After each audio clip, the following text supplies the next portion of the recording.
story is not a machine that does what you tell it. A story is a beast with a life of its own.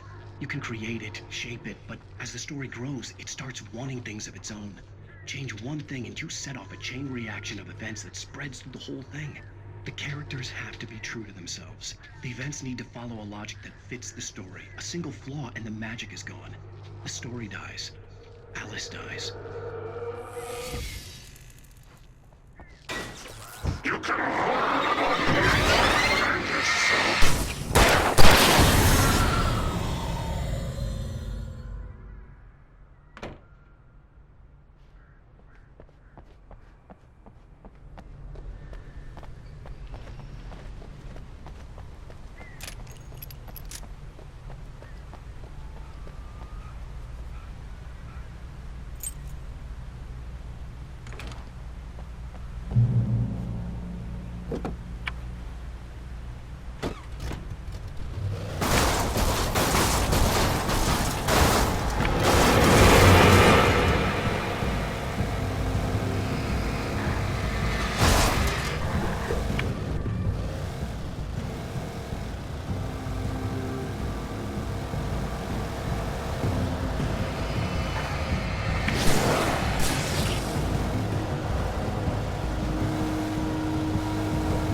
The flare gun was probably the best weapon I could imagine against the dark things I was facing.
It was the kidnapper.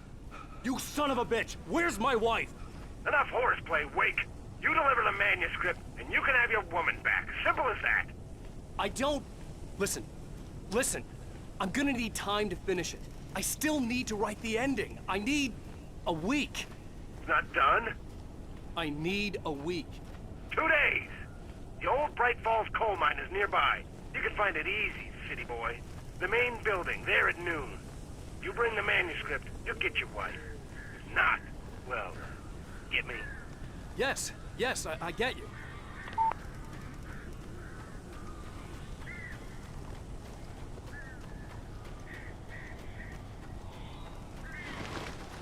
Barry had talked about birds over the phone.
They're gone!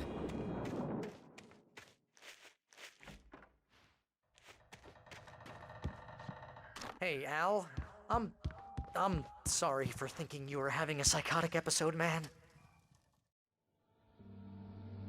I sent Barry to the town to ask around about a man fitting the kidnapper's description. He'd go through the archives of the local paper. Perhaps he could learn something. Anything about the island and the cabin that had disappeared. The man wanted a manuscript. I had to try to write him one to get Alice back.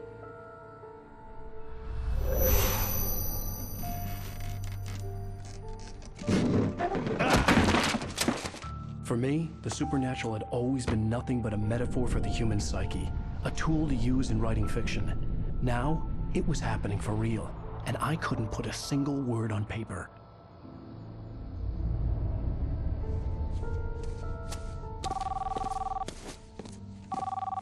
Barry Wheeler speaking. This is Rose. Rose? I found Mr. Wake's pages. Oh, you sweet, brilliant girl. Could you and Mr. Wake come get them? I live in the trailer park outside the town. We'll be there in less than an hour. Bye now. See you soon. Have a great day. Hope you come back soon. Welcome to the Oh Dear Diner. Good girl.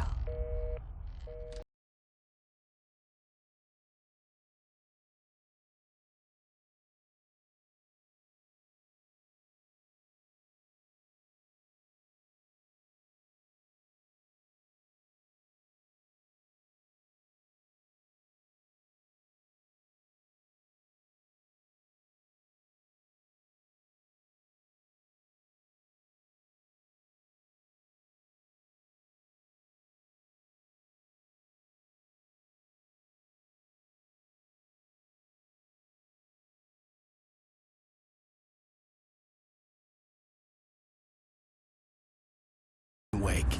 Alice has been kidnapped. Alan, please help me. Alice? You'll do exactly what I say if you ever want to see your wife again. I can't tell anyone except my agent Barry. Damn it, Barry, they'll kill her. You're my best friend, and I'm worried that you're not right in the head. The ransom is a manuscript I supposedly wrote that's coming true before my eyes. It happened just the way it was on that page. So dark. I have found only a few scattered pages. I want the entire manuscript. The deadline is in 2 days. I found Mr. Wake's pages.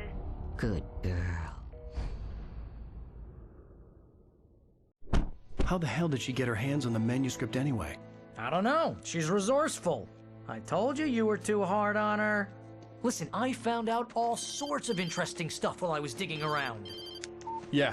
Mr. Wake, it's Sheriff Breaker. We have an FBI agent here, Agent Nightingale. FBI?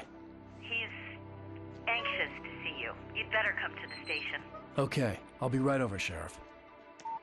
Let's make this quick, huh? Help you folks? Name's Randolph. I'm the manager. We're looking for Rose. Works as a waitress down at the diner. Rose, sure. Nice girl. Who wants to know? I'm Alan Wake. The writer, huh? I heard on the radio you were visiting. Well, I'll show you her trailer. That Rose, she's a nice girl. Always pays her rent on time. As I was saying, Al, I found all sorts of weird stuff from the local newspaper's archives. This place is crazy. Disappearances, mysterious deaths, urban legends come true, and get this, most of this stuff takes place around Cauldron Lake. Well, you ain't wrong, mister. The Indians thought the lake was a doorway to the underworld. I'm the God-fearing type myself. I don't hold with that sort of thing. Yeah, okay. Anyway, there was an island there owned by a guy called Thomas Zane. Now, some of the articles I found about him make him out to be a famous writer, but I ran a bunch of searches, couldn't find a single thing he wrote. Zane was heavily into diving, so much so that the place came to be called Diver's Isle. But the volcano under the lake erupted in 1970, and Zane went down with the island.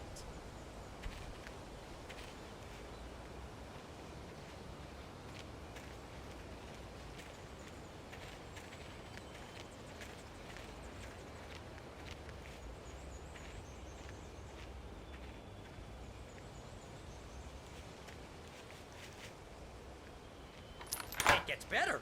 A local girl, Barbara Jagger, drowned in Cauldron Lake just a week earlier. They were lovers. Sure, Jagger's a local spook story. The Scratching Hag. Comes for you in the dark. Childish stuff like that. Anyway, Al, I'm just getting to the best part. All of the articles about this stuff were written by Cynthia Weaver. I asked around, and she's that crazy bag lady you met. What, the lamp lady? She can be a little loopy, but she's not homeless or anything.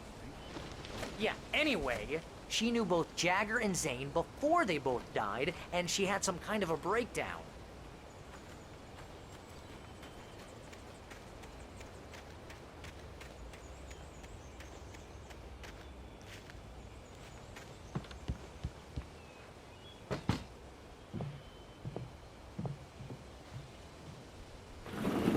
Welcome to... Oh dear. Mr. Wake. I'm so glad you're here. Rose, you have my manuscript? Oh. Oh, yes. Yes. Please, come in. Hey, this is really good. Rose, Yes, my manuscript. I really need it. I understand. I know what you need. A muse to inspire you. Oh, for Barry?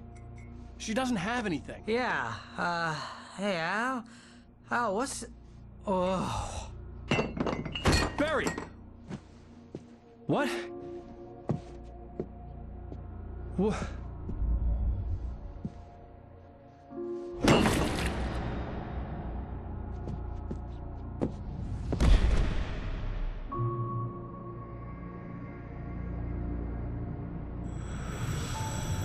It's coming for you, hiding in my barber's skin. I'm too weak to stop it. You must turn the lights on. I promised I'd come visit you and your lovely wife. You must finish what you started. I insist. You must turn the lights on. Turn the light on. Back to work, boy.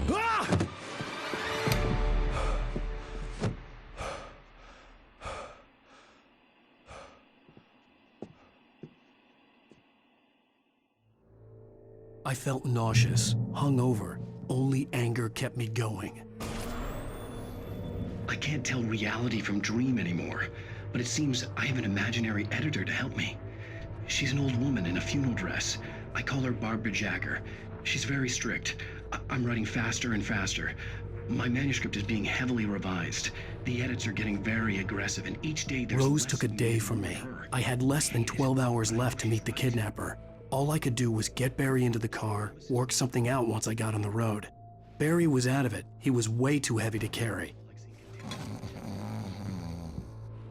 You're right. I deserve more money. I'm so handsome. Welcome to the Oh Dear Diner. What can I get you today? Coffee? I couldn't work up much hate for Rose. Something had used her to get to me and left its mark. My gun and flashlight were gone. I'd have to find... Mr. Randolph liked Rose. That little smile she had. How she was still sweet when life had tried so hard to make her bitter. It wasn't any of his business what she did in her trailer. But those strangers, the writer and his smart-ass sidekick, looked like trouble. And they'd been in there for hours, way past her normal bedtime. He reached for the phone and called the sheriff's station. Find a way to get Barry into the car as quickly as possible. There was no time to waste.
Oh, you're gonna get it now.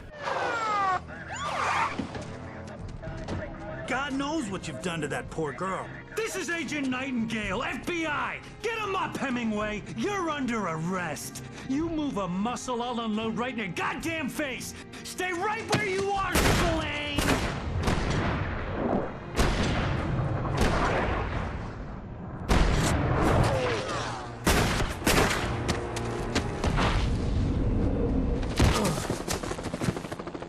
What are? I'm standing right here, you goddamn maniac!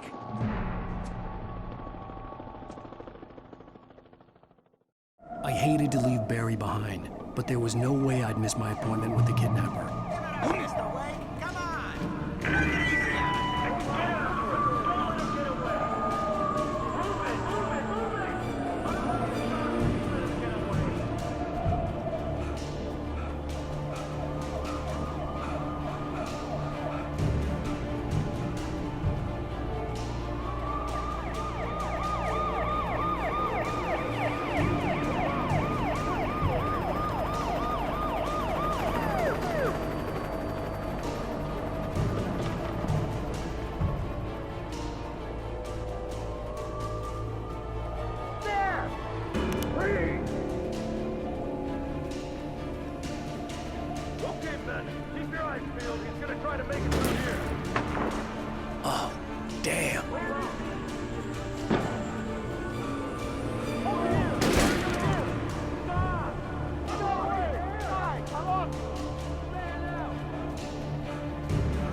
For decades, the darkness that wore Barbara Jagger's skin slept fitfully in the dark place that was its home and prison. It was hungry and in pain. It dreamed of its nights of glory when the poet's writing had called it from the depths and given it a brief, terrible taste of power and freedom. The rock stars had stirred it from the deep sleep the poet had sunk it back to in the end. When it sensed the writer on the ferry, it opened its eyes.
Search the area.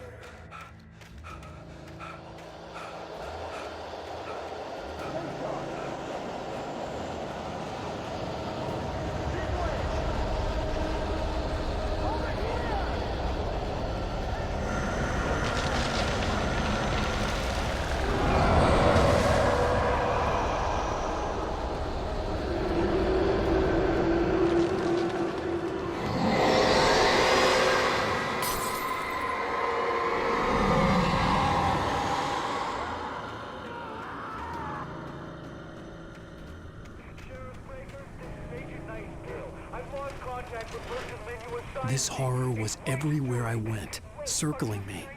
The cops didn't stand a chance. They were after a writer, not a monster.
This is Jane.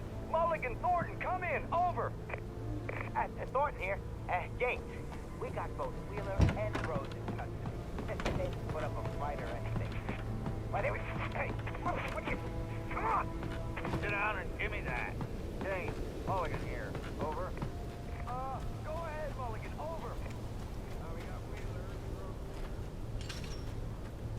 I imagined that the broadcast tower in the distance was part of the local radio station. Maine seemed like a decent guy. Perhaps he could give me directions to the coal mine.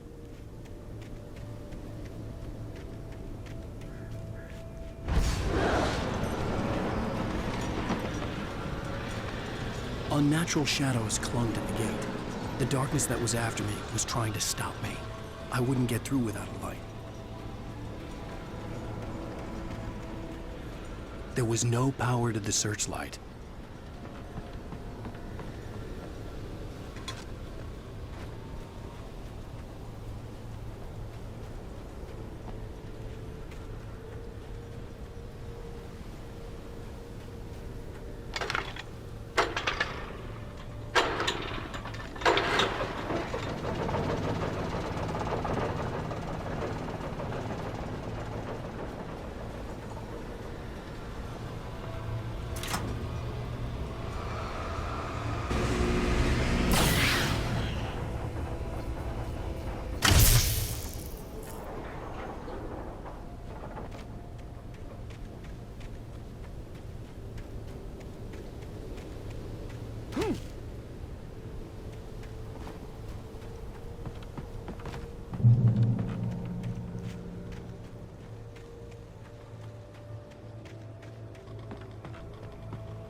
It took me a moment to recognize the flashbang grenades. They were an ideal weapon for my situation. Team 1, come in. Over. Team 1, this is Sheriff Breaker. Report. Over. Team 2, come in. I need a report. Over. Come on, guys. Talk to me. Come in, please. Over.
And here's another call. You're on KBF-FM with Pat Maine. It's Milt Peabody, Pat. What's on your mind, Milt? Well, I live near the trailer park, Pat, and there's a big ruckus going on over there. Well, that's just up the road from me, too. What's going on, do you know? I don't know.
hoped Maine could lend me a car to get to the coal mine. Why, hello, Lorna. What do you have for us? Well, I just don't see why the cops bothered with the trailer park.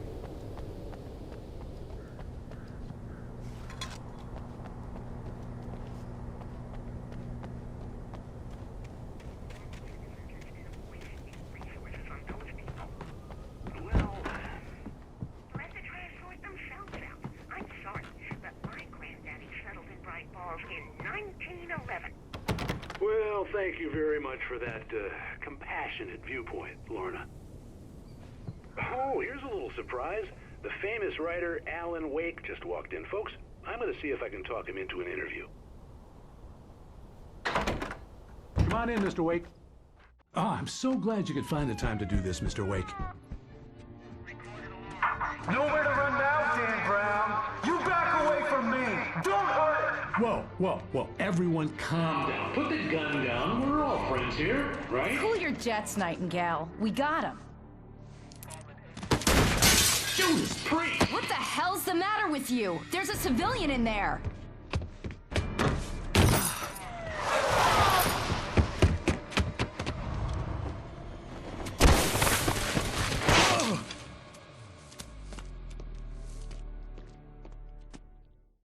I'll get you yet, even if it kills me. You hear me? You hear me, H.P. Lovecraft? I had fallen off so many cliffs it was ridiculous. That's what you get for naming a book The Sudden Stop. It was probably good I hadn't had the chance to tell Maine where I was going. I'd have to lose the cops and find my own way to the mine. Nightingale stared through the broken studio window into the dark woods. He turned around, started to walk out, but Maine grabbed his arm. "Young man, you almost shot me. You don't shoot off rounds at people like that. What's the matter with you?" Nightingale shook his arm free, marched out. His cheeks burned with rage and humiliation.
Sarah trusted her gut, and her gut said Agent Nightingale was an asshole.